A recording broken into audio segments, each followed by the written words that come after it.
उप principal sir, मेरे सारे टीचर्स जो मेरे कलीग्स हैं और नटखट बच्चों, सभी को सुप्रभात। जैसे कि बहुत सारे बच्चों ने बताया कि आज नेशनल स्पोर्ट्स डे है। आज इंटरनेशनल स्पोर्ट्स डे नहीं है, नेशनल स्पोर्ट्स डे है। और मैं ये बात भी क्लियर कर दूं कि हॉकी हमारा या क्रिकेट हमारा नेशनल गेम नहीं है। इनफैक्ट इंडिया का कोई नेशनल गेम ही नहीं है। एक आरटीआई में ये बताया गया है कि हॉकी में हमें मेडल्स मिले हैं, हॉकी बहुत अच्छा एक इंडिया ने अपने आप को प्रेजेंट करा था, पर हमारा नेशनल गेम इंडिया का कोई भी नहीं है। अगर कोई आप बाहर जाओगे इस विद्यालय से, कोई आपको बोलेगा नेशनल गेम हॉकी है, साफ साफ मना कर देना कि नेशनल गेम हॉकी नहीं है। आप गूगल पे भी सर्च कर सकते हो, आप वीडियोस भी देख सकते हो, नेशनल गेम हॉकी नहीं है। आज से ठीक 10 साल पहले 2012 में आज के ही दिन ministry of sports and youth affairs ने ये डिसाइड करा है कि 29 अगस्त को हम नेशनल स्पोर्ट्स डे मनाएंगे, क्योंकि आज के ही दिन उस इंसान का जन्म हुआ है जिसने हमें ओलंपिक्स में 3 मेडल दिलाए हैं। 3 मेडल। नीरज चोपड़ा, अभिनव बिंद्रा के पास सिर्फ एक मेडल है और हमारे पास हॉकी में पूरे मिला के 8 मेडल है, और वो भी जो 4 हमारे बिफोर इंडिपेंडेंस, आजादी से पहले हमें मिले हैं, जब हमारे पास कोई भी सुख सुविधाएं नहीं थी, कोई भी हमारे पास इतनी फैसिलिटीज नहीं थी कि हम अपना गेम इंप्रूव कर सके। उस इंसान का आज जन्म दिवस है जिसने इंडिया को 1936 में बर्लिन ओलंपिक्स में एडोल्फ हिटलर को मजबूर कर दिया था कि वो आए और वो आकर उनका मैच देखे। आज मेजर ध्यानचंद जी का बर्थडे है।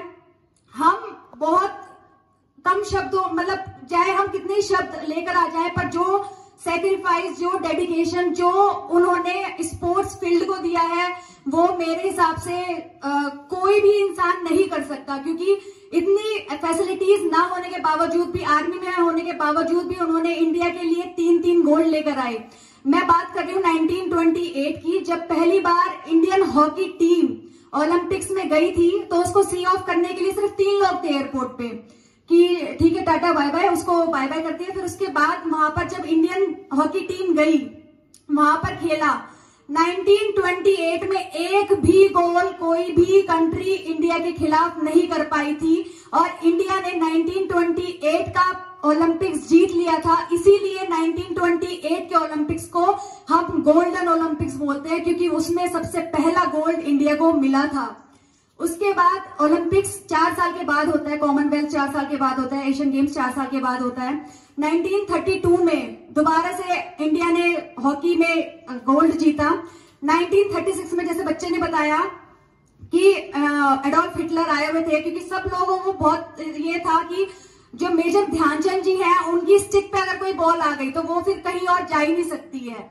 तो वो मैच देखने आए उनका, और वो मैच जब देख रहे थे उनको लग रहा था एडोल्फ हिटलर को कि नहीं, कुछ चीजें ऐसी हैं, कुछ मैग्नेट ऐसा होगा कि शायद बॉल चिपक रही है। तो उन्होंने तभी के तभी मैच रुकवाया, बीच में ही मैच रुकवाया। मैच रुकवाने के बाद उन्होंने उस स्टिक को वहीं तोड़ के देखा, उसमें स्टिक में कुछ भी नहीं था, क्योंकि वो थी स्किल्स जो कि मेजर ध्यानचंद जी के पास थी।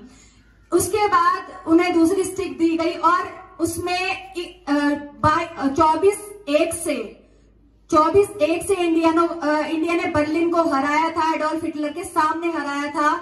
और उस टाइम पे एडोल्फ हिटलर को पता चला था कि हाँ, बहुत सारी चीजें ऐसी हैं जिनके खिलाफ मैं नहीं जा सकता। फिर शाम को उन्होंने जैसे बुलाया उनको कि मैं आपको लेफ्टिनेंट की पोस्ट आपको देना चाहता हूँ। लेफ्टिनेंट की पोस्ट आज की करंट कर्नल की पोस्ट है, पर मेजर ध्यानचंद जी ने ये कहा था कि आखिरी सांस तक मैं सिर्फ और सिर्फ अपने भारत के लिए ही खेलूंगा, उसके अलावा मैं कोई और किसी और कंट्री के लिए नहीं खेल सकता।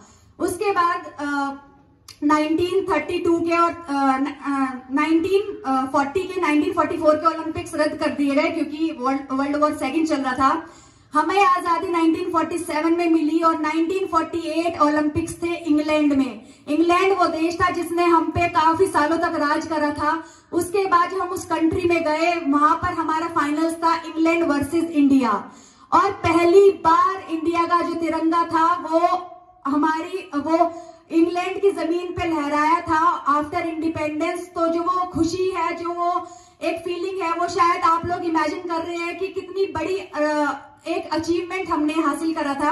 ये सारी चीजें लगातार इंडियन हॉकी ने 6 गोल्ड ओलंपिक्स में जीते हैं। हम 1 गोल्ड नहीं लेकर आ पाते, बहुत ज्यादा मारामारी होती है, बहुत ज्यादा कंपटीशन है, उस टाइम पे वो लगातार 6 गोल्ड लेकर आए थे और 8 गोल्ड हमारे पास हॉकी में है। उसके अलावा 2 गोल्ड हो रहे, जो कि मैंने आपको बताया अभिनव बिंद्रा। बहुत सारे लोगों को कंफ्यूजन है कि सबसे पहला इंसान इंडिविजुअल जो अकेला इंसान है जो कि गोल्ड लेकर आया है ओलंपिक्स में, वो नीरज चोपड़ा है। नीरज चोपड़ा नहीं है। 2008 में अभिनव बिंद्रा शूटिंग में गोल्ड लेकर आए थे। उसके बाद 2020 के टोक्यो ओलंपिक्स में हमारे जो नीरज चोपड़ा है वो गोल्ड लेकर आए हैं। ये मैं आपको पूरी थोड़ा ब्रीफ वगैरह बता दिया। आज मैं आपको बताना चाहती हूँ कि हमारा विद्यालय भी, जैसे पूरा देश आज नेशनल स्पोर्ट्स डे मना रहा है, हमारा विद्यालय भी सेलिब्रेट करेगा। और मैं आप सब लोगों से रिक्वेस्ट करती हूँ कि 4 बजे मैच होगा वॉलीबॉल का, स्टाफ वर्सेस स्टूडेंट्स। पहले जो स्टाफ होंगे वो स्टूडेंट बॉयज के साथ खेलेंगे, फिर स्टाफ वर्सेस गर्ल्स के साथ खेलेंगे। उसके बाद हैंडबॉल का भी मैच होगा। तो मैं प्रिंसिपल सर से रिक्वेस्ट करूंगी कि प्रिंसिपल सर 4 बजे आए और आकर गेम को स्टार्ट करें। Thank you so much.